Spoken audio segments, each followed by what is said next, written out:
Hi, everybody. This is Ebony from Queens, Recognized Queens. And today I have the pleasure of interviewing the awesome Rashida Gay from Mind Shift Life, who was my first coach, my first paid coach.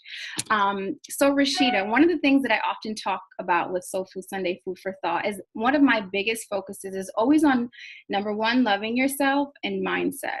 And I Yes. know that one of the reasons that I was drawn to you was because as a kid, I had a hectic life. We talked about this. And I really, at a certain age, probably about 12, I remember praying for wisdom, like, God, please, like, reveal to me, why am I living this life? Like, I didn't understand why I was given the parents I was given, because I always got to see two different things. I got to visit Trump towers in Atlantic City, Taj Mahal, during the summers. And then I went back to being poor and yelled at and slept by the subside of the head for, food burning. So I just couldn't understand. And I remember God just like revealed to my heart, was like, well, your mom is the way she is because of how she was raised and how she was treated. And your father is the way he is because of the way he was treated. And it all made sense. And it really helped me at that point, like, forgive them internally and not have malice towards them and not, just see things in a very different perspective. So when I came across you and you were like,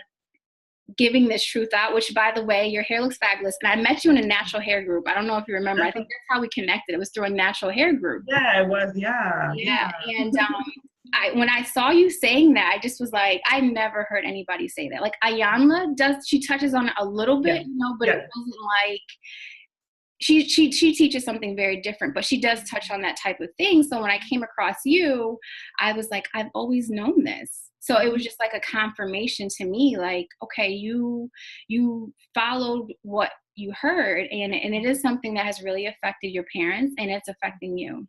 Yeah.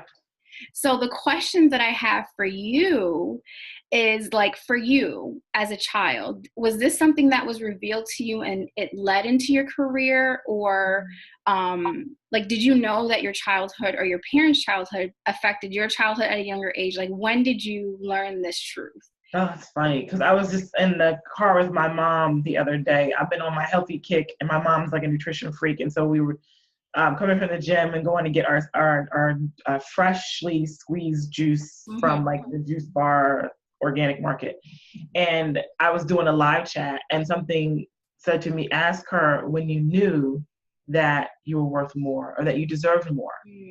And in the middle of the chat, I listen to my spirit, whatever it says, ask this, say this, talk to that person, right? So in the middle of my chat, I said to her, I said, when did I know, like, that I was worth or deserved more or worth more, was going to do something amazing or was very different than my family? And she said probably like around 4. And so I've always been a kid that was like, I grew up in the middle of the ghetto. I had, very dysfunctional family life. My mother wasn't always in my life full time. We lived with my dad full time. And that was a struggle for us. I felt like abandoned as a kid. I, had encountered child sexual abuse. There was all these different things, as well as poverty going on in the background of my life. And I, even at that age, knew this is not where I belong. Like something's greater. Just gave me chills. I knew that too. I knew that too. That feeling, right? Yeah, I just knew I would be great. Right. And I was like, why am I here? Why was I placed here? Yeah. And what I have discovered, and I want to share this with your viewers, is what I've discovered as I've grown is that I believe that we chose our parents. I agree. I believe that we chose our path, these great spirits that we are inside of this physical experience called a body. Yeah. I believe that. And the reason why is because you can be sensitive to understanding why a woman wouldn't love herself. And so the work that you're on this planet to do is directly connected to you being sensitive, because you've been through the experience of not feeling good enough as a little girl, not feeling loved, not feeling worthy. And so when you encounter another spirit who's suffering from the same sort of feelings, you understand where that comes from, and you know exactly what to say to her. Yeah. And you know exactly how to treat that. So this is why you chose your path. And I agree with that. And it's probably actually, so like, that helped me cope as a child, as a teenager. However, being immature and not mature enough to have enough wherewithal of how to then deal with the situation. Because once you understand that, that's one thing, you know, that's its own awakening. But then figuring out, well, how do I deal with this person, and how do I create boundaries that are safe for me? Because when you're dealing with people like that, you also help them grow by creating boundaries. Like, no, you can't call me 10 times a day. I'm right. sorry. And really, actually, up until probably the past 2 years, it hit me again when it was like, that's why you have the parents you have. Because if you did not have the parents that you have, you really wouldn't probably work as hard as you do. Nope. There's no way. They are a source of my motivation. Oh, we're hustlers. I tell people all the time, the poor kids are you just made my heart flutter, so I got to say it on the chat today. But I feel like the poor kids are the greatest hustlers on the planet. Yeah. Because we always want more. And we start to see, wait a minute. Yeah. That's other people that live on the other side of the tracks. Or when you went to the Trump Tower and you're like, they have way more. Right. So then you start your sort of your search to, you know, to be more, have more, and do more. Yeah. So, and it also gives me chills, because I feel like when you really look at things from that perspective, you're no longer can any thought that's really victimizing really live in your head, because you already know that's not true.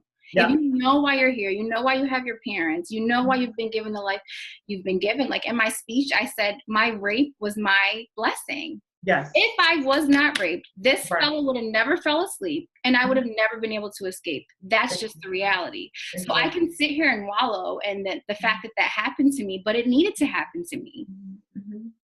I mean, and you can relate to women who've been sexually violated. Yeah, which is a lot. I mean, I probably had like 3 women walk up to me, and there weren't, you know, and just for the crowd that was there, I mean, that shows that a lot of us are really dealing with those problems. And a lot of us aren't, you know, the more we talk about it, even me talking about what happened to my grandmother, I think makes her uncomfortable. But in my healing, I need her to heal.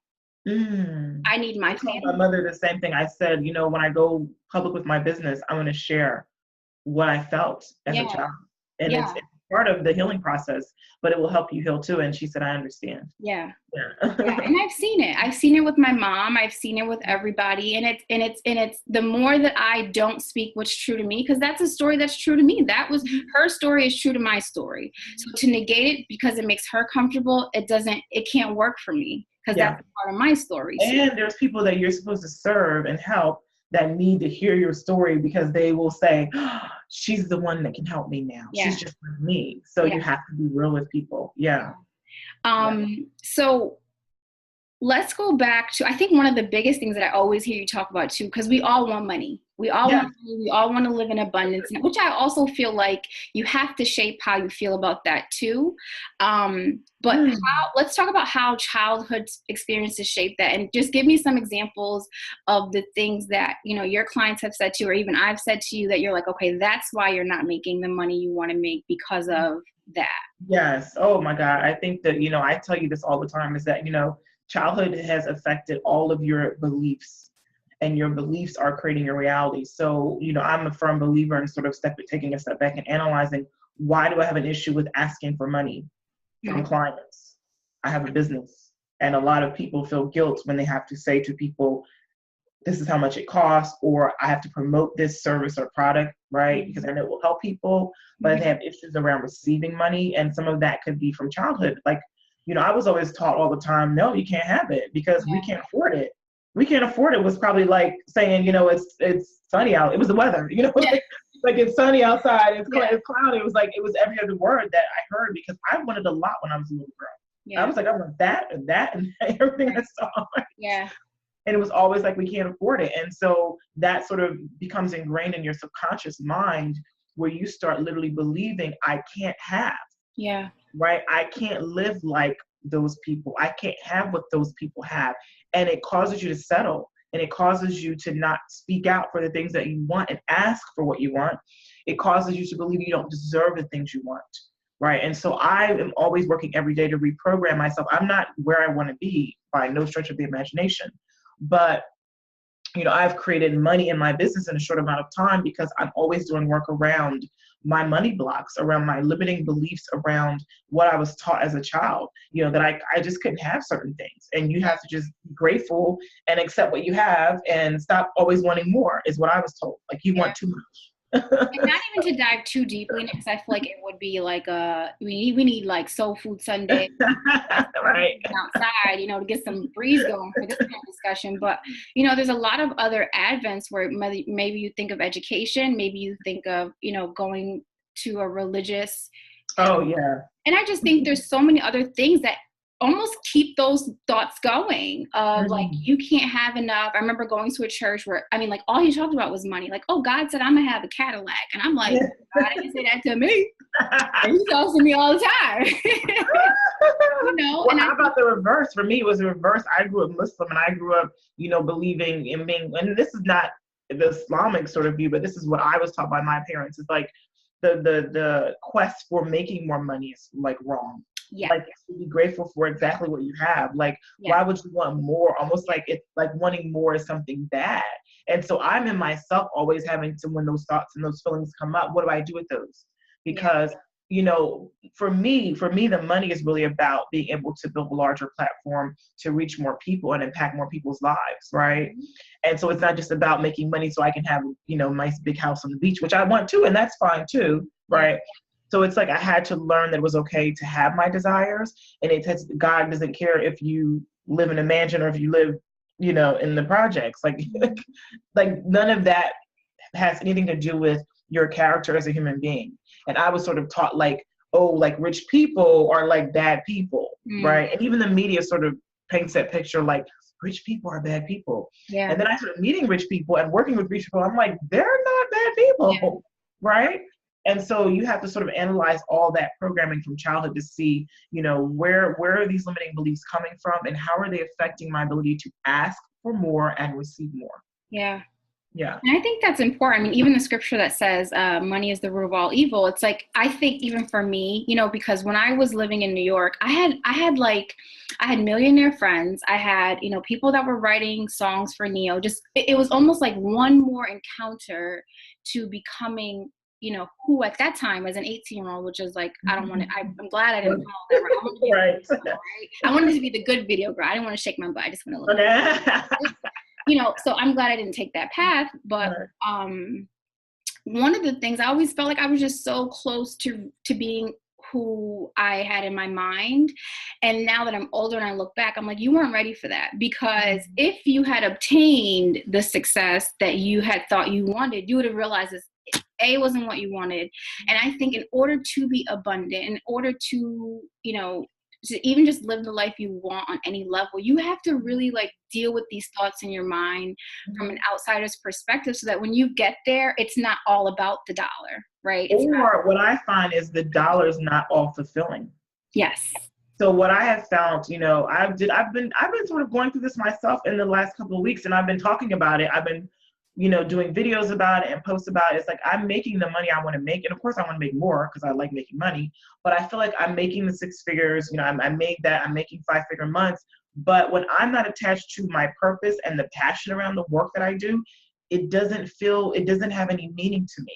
Like, I want my money to have meaning, right? So I feel like when I start chasing money and I don't chase the meaning, then I start feeling really empty inside. And I don't like that feeling. Like, I've worked jobs before for money because I was making good money, but I didn't love the work. So for me, I always want to have all 3. I want to have passion, purpose, and profit, right? And and I have to have the balance in there somewhere, and none, I realize now, like, you can have all 3. You don't have to settle. Right. And most people are settling. They're going for money, money, money, money, but they're not attaching meaning to it. And you have to have meaning, or the money feels really, really empty. Yeah. And I love what you said earlier, because I think at any level, whether you look at an Oprah, whether you look at Beyonce, those are just people that I love. I love too. This is something that you've always said to me. And it's something that I've always known, because my grandmother, luckily, she's super wise. And she's always said that to me. Like, she'll say to me, I'm still learning. She's always said that to me growing up. I'm still learning. I'm still learning. I'm still learning. She went to college as a 40-year-old woman.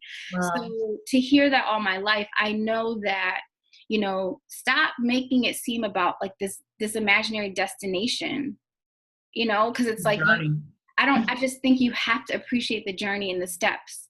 Mm-hmm. And that's how you have a life that's fulfilling. Because even myself, I find that if I'm so focused on all of these other things, Mm-hmm. I've had times where, maybe I did something or I did something big and it didn't feel big to me. Like I just was Mm-hmm. like, Okay, done that. Yeah. yeah, like that just wasn't really what, and when I look back, I'm like, that's because you were just so caught up in that end goal that you didn't really appreciate the steps along the way. Yeah. So now And for me too, it's about like, for me, it's about what I really appreciate that really fires me is my clients winning. yeah. Like that is like that's like a dollar bill to me. When they send me messages and they're like, I hit this amount of money this month, or I did this, or I signed, I'm like, that's the reason why I go so hard is because I love that feeling. Yeah. That feeling. I like the money too, but something about that feeling it resonates more in my soul than just the dollar does. I agree. It makes sense. It does, absolutely. So that's perfect. So now I'm getting into mindset a little bit. I want to ask you, how do we control it? Mm-hmm. And not only controlling it, I know that even with myself and having had work with you, I think, self-worth and money will always be a marriage. They're married. Yeah. I say that all the time. You said that. Yeah. Okay. And it's so true. So how do we gain control over our mindset, and just talk about some of the things that we can do daily for just mindset purposes, Yeah. as well as money purposes? Well, I say the first thing, to transform in any way, the first thing is just self-awareness. So most people are not literally present with themselves. They have we talked about this before. They have so many influences coming at them from radio, TV, every day. There's so much boss voice, everybody's voices in their head and their own crazy inner critic too, right? Yeah. But they're not present with what they're thinking and what they're saying to themselves all day. And what influences are going into their subconscious minds all day, right? Yeah. So the first thing is to set aside time every day for stillness, meditation, prayer, whatever works for you. But for me, I pray and meditate every morning because I need to be connected to my soul. There's a reason why I'm here. There's a reason why you're here, right? And that spirit is inside of you, communicating to you all the time. But if you have things always going, and we have a very busy sort of life and busy society, where it's a lot coming at you. You're on your phone constantly. You're just like, I think they said you see 50,000 ads a day. I can't believe that. And you can't even hear the plan for your life that's inside of you. Yeah. So the first thing I would say to people to really work on having a positive mindset and a mindset that is connected to their purpose is to be connected to themselves. Yeah. The more connected to yourself, then you'll start hearing. For me, like when I quit my job and started a business, it was because I was in meditation a lot. And I was hearing, you're never going to be fulfilled until your own purpose. You're never going to be happy until this is why you're not happy. Mm-hmm. And I was lying for years that I'm happy, I'm making great money, I have my family and my kids, and it's all wonderful lying. We lie to ourselves constantly. So it's another thing too, is like being honest about what you really want. Yeah. For your fulfillment, right? But back to mindset, I would say being present first, listening. And I tell my clients, write down what you're hearing. Are you hearing negative things? Are you hearing, I can't do this, I'm not good enough, who's going to listen to me, nobody wants to buy it? Like, what are you hearing? I find that to be the most powerful one. Yeah. Because it really helps you dig deep into your thoughts, and I think when you go back to saying being honest, I think, just having worked with people, I saw you post about this one day too, where you said people are like so deep in their lives that they can't hear themselves anymore. They can't even get out of it. And it just reminds me of working around people that were just nasty. Like they didn't even say good morning, and you can see how they felt about themselves, and they just were not conscious of how they treated themselves and how they treated others. Yeah, and not happy and not fulfilled, and then all day miserable. Yeah, pretty much. And feeling like this is the way life is supposed to be. Yeah. This must be the way it's supposed to be. I just go to work and pay bills and I don't have anything to look forward to. I don't have any goals. I don't have a passion. I don't have purpose. And I think, awareness is number one. Number two is analyzing. So why am I thinking like this? Why am I thinking like this? And then let's start creating some new positive, affirmations, beliefs around the limiting thoughts that you're hearing all day, because I'm a firm believer in the law of attraction. I know it's the truth. And what you're thinking and what you're feeling is creating your reality. And so that everything starts from thoughts, right? Thoughts create feelings, create actions. Yeah. So if you can do the work to really be present with yourself and hear what's limiting you, and then start to create new belief systems around the things that you do want to create, right? Because what I'm seeing in my own life, it blows my mind still. It's like, there's no limits. The limits are only inside of us. Yeah. And your job every day is to release the limits. That's all. Yeah. And I have my own limits too. Believe me, I do my work still. Yeah. You know, because, you know, coming from where we come from, it's really, and I tell coaches this all the time. I'm like, you know, if you don't come from this sort of background where you've had to fight for everything you have, like, you don't understand. There's a part of you that still feels that way, that I have to fight for everything. Like, and the thing is, like, life is easy, but there's a part of us that's been programmed to believe, oh no, I gotta fight hard, I gotta work hard, I gotta struggle, and I'm always on my own, sort of in my own subconscious, healing that part of me and telling that part of me, it's easy. You're in flow. It's easy. Stop all this struggle. Stop fighting. Stop, you know, it's easy. So all of it traces back to childhood. All of it is, you know, the work you have to do around childhood. All of it is analyzing your belief system and analyzing, you know, am I happy with this belief system? Yeah, and I like that you brought that up, because one of the things that I've noticed with people is that it's uncomfortable. Oh, sure. And not a lot of us like to feel uncomfortable. I just did a video lesson about, I was like, you know, going to the next level of your development as a woman is uncomfortable. Mm-hmm. Going to the next level of your income level is uncomfortable, right? Going to the next level of anything is uncomfortable. And until you are okay with being uncomfortable, then you're going to stay exactly where you are. Yeah, absolutely. So, your choice. Absolutely. So how do we begin living in abundance? How do we begin? We talked about mindset, and I just want to say from my experience with working with you, when I first started working with you, I heard you. I heard you, but it was really hard. It took me some time to feel it. You know, whether it was those mindset practices, whether it was me listening to that. I think definitely speaking to yourself in the mirror is like... The mirror work, yeah, it's huge. Because when you stare at yourself for like more than a minute, it gets awkward. Yes. It gets a little... You feel out of body. Saying the words, and you're like, oh, I really don't feel that. Yeah. You're like, I really don't feel what I just said. So how can we begin living in abundance and like really feeling... You know, because I think you have to feel it too. And women as creators, we feel everything, you know, and that's one of the blessings about being a woman. And I think someone asked me, would you ever wish to be a guy? I'm like, no. No, never. Oh my God, I love being a woman. Like, I love being a woman. I love it. And I love, you know, that we don't realize we know it, but we don't know it because we are creators, literally. Literally, yeah. We are the emotional beings, and emotions are, you know, emotion behind anything really is what creates the movement. Yeah. Is that the emotion is what creates everything. Yeah, I agree. Whether you want to be petty or whether you want to be powerful, you know. Right. Abundance, I think, has very different meanings, and I think, you know, the first question to ask yourself is, what does that mean to you? So for me, abundance is not just money. Abundance is living a fulfilled life. A fulfilled life where I am literally on purpose, where I know why I'm on this planet, why I'm breathing. I know what my soul's purpose is. I know how I can take my passions and monetize them. Like, that's what abundance is to me, right? And so I think the first question is figure out what it means to you. And the second question is figuring out what you want. Like, what do you really want that's going to bring you the fulfillment that you deserve, right? Yeah. The next thing is asking yourself, do I believe I deserve the things I want? Because most people at the core level, I mean, this is the truth, don't really, I mean, I want to be a millionaire, but to be honest with you, I don't feel like at this present moment in time, I feel like I deserve it. Yeah. And that's why I don't have it. Yes. Does that make sense? Yes. So I know what I want, but there's a part of me that's like, really? I don't know. So that part needs healing.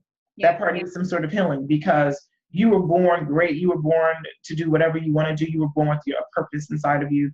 If there's any part of you that's blocking, because we just block our abundance, then you got to do your work to heal that part, right? And to first identify that part. Why do I feel like I can't create $1 million?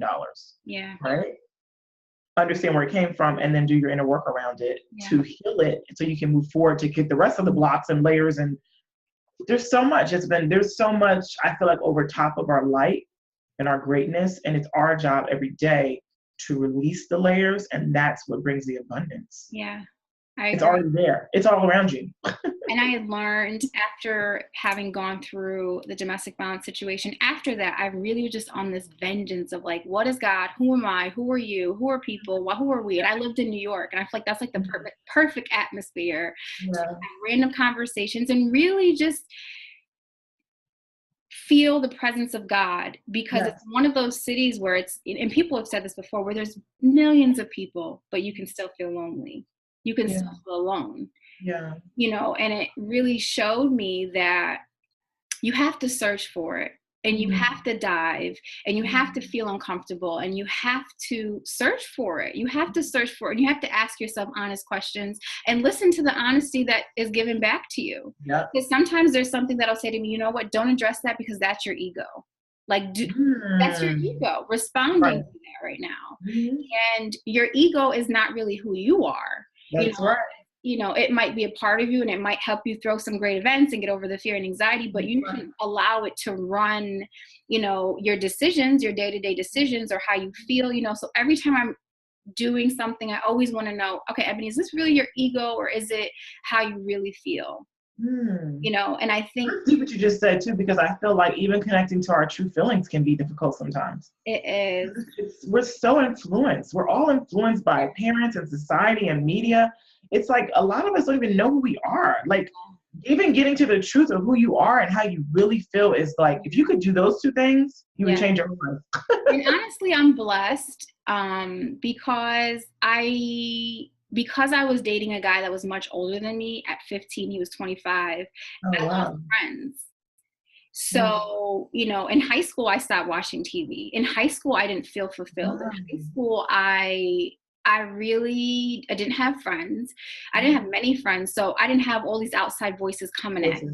Yeah. You know, I didn't have all these opinions. I spent a lot of time by myself. And even I did too. Yeah, you know, and it's like, and I said that in one of these interviews I had. I said, you know, I think it was really my isolation and being okay with it. Like being really okay with eating lunch alone. I remember people asking me, are you lonely? I'm like, do I look lonely? I'm fine. I'm like having sunshine in my head. Like, I'm having a great time. If you want to come sit down. Taking myself out alone. My favorite thing. Yeah, absolutely. So what is the last message that you would love to share with Queens Recognize Queens? I would say, you know, you definitely have to know who you are. You have to love yourself completely and deeply. And you have to go after your dreams with reckless abandonment, because there's no greater fulfillment. I'm living my dream every day, and I would sacrifice everything for that. And it's what life is really about. You didn't come here just to live someone else's dream. You came here to live your own dream. Agreed. And so you have to do that. Whatever it takes, do it. It's worth everything. So where can we find you? Where can we find you? You can find me. I'm always on Facebook at Rashida Gay. You can find me on my website, which is mindshiftlife.com, and Instagram, which is Rashida Gay. But yeah, those places, social media and my website. Awesome. And you have a workshop coming up called Unleash the Queen. Unleash the Queen Within. Yeah. So it's funny how I have a workshop coming up. It's a program. It's a 6-week program. And it's really about helping women to develop clarity around their life purpose, connecting their life purpose to their business purpose, so they can sell products and services that are truly in alignment with what they're here to contribute to the planet. And it's also about helping them build what I call your soulmate tribe of people through social media, through Facebook Power Editor, to really reach the right audience who would support your products and services. And it's about doing some inner work around your confidence, around feeling really good about yourself, really empowered, so you can present yourself to people on a regular basis to say, hey, I can help you solve your problems. So it includes all of that sort of work. And I still have spots available. It's going to start on the 15th. So if you have questions about that, just let me know. Awesome. Awesome. So before you go, I just need you to say, as always, real recognize real, and queens recognize queens. Yay. Love that. Thank you for having me on. Thank you so much. And thank you everybody for tuning into Soul Food Sunday Food for Thought. Thank you so much, Rashida. Have a great day. You too. Thank you. Bye.